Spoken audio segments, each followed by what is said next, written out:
Hello everyone, good evening. How are you all? Hope you all be good and safe. This is me Neetu and I welcome you all in my simple way. So as we all know that we all living beings, every living beings need food. But why do we just need food? क्यों चाहिए हमें food? Because food contains nutrients. वो सारे nutrients जो हमारी body के लिए बहुत ही ज़रूरी है. Nutrients like carbohydrates, minerals, vitamins, protein, fat, etc. But why all these nutrients are that much important for us? Because it provides us energy. That's why we can walk, we can talk and do all the single works of our life, isn't it? But it also provides growth, nourishment, resistance against disease and so many things. Okay, but can we just make our own food? क्या हम अपना food खुद बना सकते हैं? Can we just synthesise all that nutrients that are essential to our body? Can we? No, we can't, but plant can. Plant can make their own food. वो अपना खाना खुद बना सकता है. वो सारे न्यूट्रिएंट्स जो प्लांट को ज़रूरी है, they can synthesize by themselves and by the process called photosynthesis. Okay, and that's why they are called as autotrophs. But are we autotrophs? No, we are not autotrophs. We cannot make our own food. We are totally depend on other sources for our food like plant and animal. That's why we are heterotrophs and not autotrophs. Okay, as we depend on other sources like plant and animal, that's why we used to farm both of it like plant and animal. So आज हम start करने वाले हैं class 8 science का first chapter, that is crop production and management, जिसमें basically हम ये crop agriculture के बारे में पढ़ेंगे. And basically these are the topics which we are about to study in this chapter, like crops, type of crops, agriculture practices क्या है, उनके सारे steps.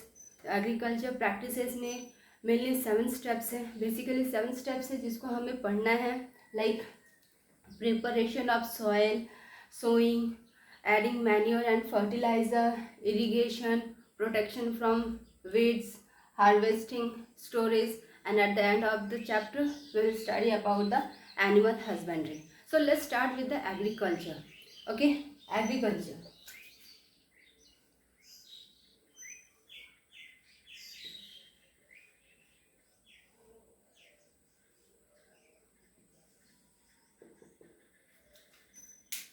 What is agriculture?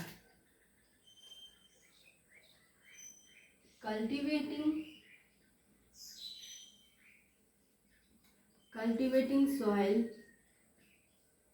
for growing crops and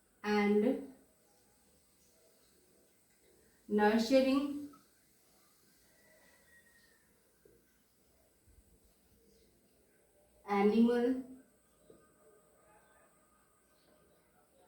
for food and other products.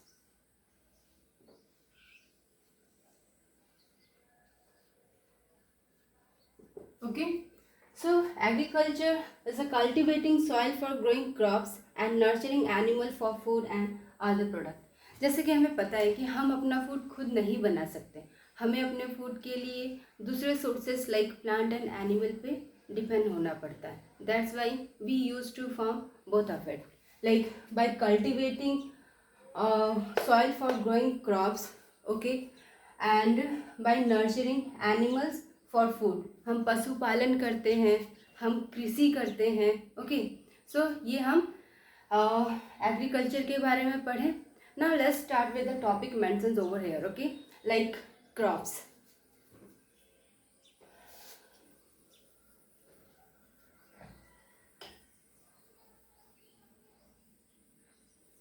What is crop?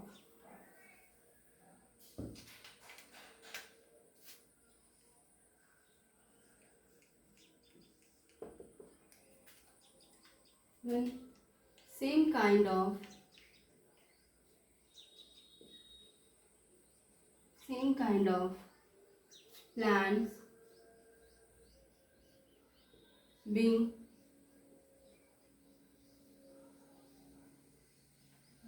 grown and cultivated at same place on a large scale. Okay, same kind of plants being grown and cultivated at same place on a large scale. What does it mean by same kind of plant? Means अगर किसी field में, किसी खेत में अगर जैसे धान की खेती हुई है, धान के प्लांट्स उगाए गए हैं, तो उस फील्ड में, उस पर्टिकुलर खेत में बस धान के ही पौधे रहेंगे. ओके, जैसे गेहूं के पौधे उसके साथ मिक्सअप नहीं रहेंगे. जस्ट लाइक अगर गेहूं का पौधे उगाए गए हैं, लगाए गए हैं एक किसी पर्टिकुलर फील्ड में, तो उसमें गेहूं के ही पौधे रहेंगे, धान के उसके साथ मिक्सअप नहीं रहेंगे, या फिर किसी दूसरे ग्रेन्स को उसके साथ मिक्स करके ग्रो नहीं करते हैं. ओके, और in a large scale same field, हम एक ही जगह पे जैसे हमने धान की खेती की, तो हमने पौधा, फॉर एग्जांपल गेहूँ, हमने जैसे गेहूँ का पौधा लगाया, ठीक है, तो जहाँ पे हमने उसका लगाया वहीं से उसकी कटाई, वहीं पे उसकी खेती होगी. ओके, उसी तरह जैसे धान की या फिर अलग अलग फसल, सबका सेम कंडीशन रहेगा. ऑन अ लार्ज स्केल अगर हम लगाते हैं पौधा, तो हम एक पौधा नहीं लगाएंगे या फिर इतनी सी दूरी में नहीं लगाएंगे, पूरा फील्ड उससे भरा रहेगा. बहुत ही बड़ी मात्रा में हम उस प्रॉपर पर्टिकुलर ग्रेन्स और क्रॉप्स की खेती करते हैं. उस पर्टिकुलर प्लांट को एक पूरे फील्ड में बहुत ही बड़ी मात्रा में उगाते हैं. Okay, so this is about the crop, that same kind of plants being grown and cultivated at same place on a large scale. Okay, now let's talk about the type of crop.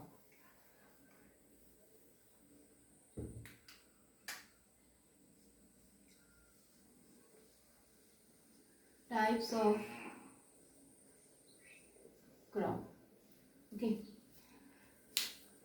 जैसे कि हमें पता है कि different plant, अलग अलग पौधे को, अलग अलग प्लांट को अलग अलग क्लाइमेटिक कंडीशन चाहिए.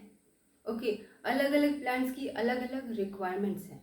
सो हम उन्हें उनके बेसिस, उनके रिक्वायरमेंट के बेसिस पे उन्हें अलग अलग सीजन में डिस्ट्रीब्यूट करते हैं. Okay, so on the basis of their requirements according to the season उन्हें अलग अलग ग्रुप में डालते हैं. So basically there are two types of crop. On the basis of season, they are basically distinguished between two types, like kharif and rabi. Okay, so basically these two are the type of crops. Okay, जिन्हें हमने season के according, कि कौन से season के लिए कौन सा क्रॉप सुटेबल है, या फिर किस क्रॉप के लिए कौन सा सीजन सुटेबल है, उसी के अकॉर्डिंग हम उन्हें अलग अलग ग्रुप में डिस्ट्रीब्यूट किए हैं. पहला है खरीफ. खरीफ, इसको हम रेनी सीजन क्रॉप भी कहते हैं, फसल भी कहते हैं, क्योंकि ये बेसिकली रेनी सीजन में होता है. ओके, तो इन्हें हम रेनी सीजन क्रॉप भी है कहते हैं. ये जनरली जून टू सितंबर, इंडिया में रेनी सीजन बेसिकली जून से सितंबर तक रहता है. सो हम इसे रेनी सीजन कहते हैं. और इस सीज़न में जो भी प्लांट, जो भी क्रॉप्स होते हैं, उन्हें वाटर लार्ज अमाउंट में चाहिए होता है, उनकी वाटर रिक्वायरमेंट्स ज़्यादा होती है. ओके,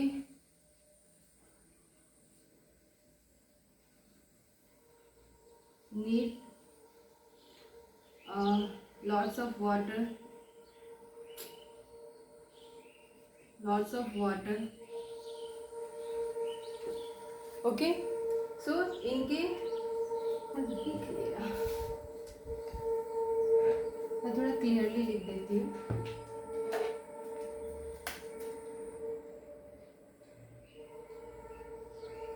रेनी सीजन क्रॉप है. Okay, like from the month June to September. Okay, require lots of water.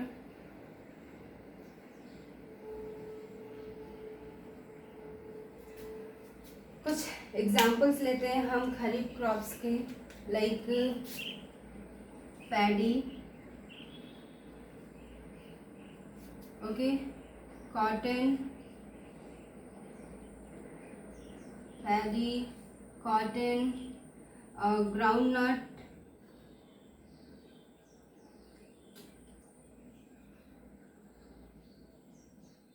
Groundnuts, maize, etcetera. Okay, so basically ये कुछ एग्जाम्पल्स हैं खरीफ फसल्स के, like paddy, cotton, maize, groundnut, etcetera. Now let's talk about the rabi crops. So rabi crops वैसे crops हैं जो basically winter के मौसम में उगाए जाते हैं. इन्हें विंटर क्रॉप भी कहते हैं. ओके, सो विंटर क्रॉप कहते हैं विंटर क्रॉप्स. और ये जनरली अक्टूबर से मार्च तक उगाए जाते हैं. Don't require that much of water. इनको उतनी पानी की ज़रूरत नहीं होती as compare to the rainy season और खरीफ क्रॉप्स. ऑफ वाटर कुछ एग्जाम्पल्स हैं. एग्जाम्पल्स हैं लाइक वेट, गेहूं की खेती होती है, लाइक ग्राम, चना, ओके, मटर, peas, mustard, etcetera. Okay, so basically ये दो टाइप के फसल होते हैं, क्रॉप्स होते हैं, लाइक खरीफ एंड रबी. खरीफ फसल वो जो रेनी सीजन में उगाए जाते हैं from the month June to September, because India में basically rainy season June to September तक रहता है. And this type of like kharif crops require lots of water. Example है paddy, cotton, maize, groundnuts, etcetera.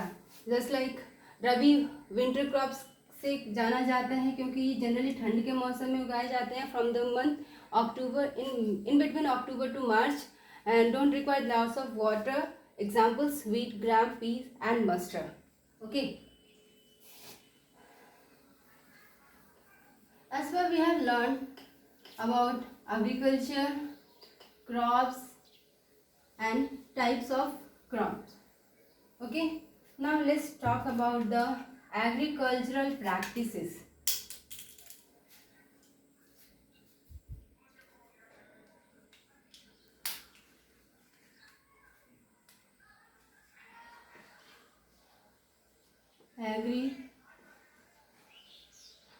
Agricultural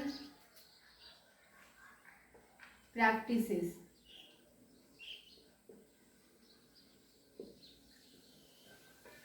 अब सोच रहे होंगे ये एग्रीकल्चरल प्रैक्टिसेस है क्या.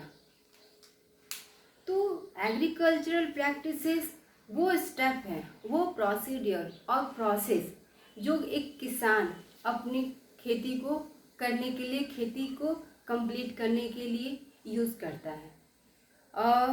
मिट्टी की जुताई से लेके बीज डालने से लेके फसल की कटाई तक के बीच में जो भी स्टेप एक फार्मर, एक किसान यूज़ करता है उस पर्टिकुलर क्रॉप को पैदा करने के लिए, उगाने के लिए, ओके, उस फार्म पर्टिकुलर फार्मिंग के लिए, उस प्रोसेस को कहते हैं एग्रीकल्चरल प्रैक्टिसेस, जिसके अंदर बेसिकली 7 स्टेप्स होते हैं। लाइक प्रिपरेशन ऑफ सॉइल, जिसमें मिट्टी को तैयार किया जाता है ओके बीज डालने के लिए। देन होता है सोइंग, सोइंग मतलब वो प्रोसीडियर, वो प्रोसेस जिसमें हम सीड को मिट्टी में डालते हैं। फिर आता है एडिंग मैन्योर एंड फर्टिलाइज़र। जैसे कि पता है कि सारे प्लांट जितने भी लिविंग बिंग्स हैं सबको न्यूट्रिएंट्स चाहिए, तो उस न्यूट्रिएंट्स को उस न्यूट्रिएंट्स के अमाउंट को एक कंटिन्यूस वे में सप्लाई करने के लिए एक्स्ट्रा मैन्योर और फर्टिलाइज़र प्लांट को फार्मर प्रोवाइड करता है। देन है इरिगेशन, सिंचाई, जैसे हम वाटर सप्लाई वाटर प्रोवाइड करते हैं ओके वाटरिंग करते हैं प्लांट में ताकि अच्छी ग्रोथ हो। Then protection from weeds okay, हम नहीं चाहते या फिर कोई भी किसान ये नहीं चाहेगा कि उसका जो फसल है उसके न्यूट्रिएंट्स, फसल के जो न्यूट्रिएंट्स हैं वो कोई अनवांटेड प्लांट यूज़ करे। इसलिए प्लांट्स के साथ जो भी अनवांटेड प्लांट्स होते हैं उसको रिमूव कर देते हैं। अनवांटेड प्लांट्स को वीड्स कहते हैं और उसको रिमूव करना। देन प्रोटेक्शन फ्रॉम वीड्स होता है ओके। देन आता है हार्वेस्टिंग, फसल हो जाने के बाद एक पर्टिकुलर टाइम के बाद ठीक है उसकी कटाई होती है। देन एट देन स्टोरेज, हम उसको फ्यूचर यूज़ के लिए स्टोर करके रखते हैं। सो बेसिकली हम इस चैप्टर को 1 से 2 से 3 पार्ट में करेंगे, क्योंकि अगर एक पार्ट में पढ़ने जाए तो काफ़ी लंबा हो जाएगा ओके। हम ये सारे जो भी एग्रीकल्चर प्रैक्टिसेस हैं इसको 1 बाय 1 डिटेल में पढ़ेंगे ओके।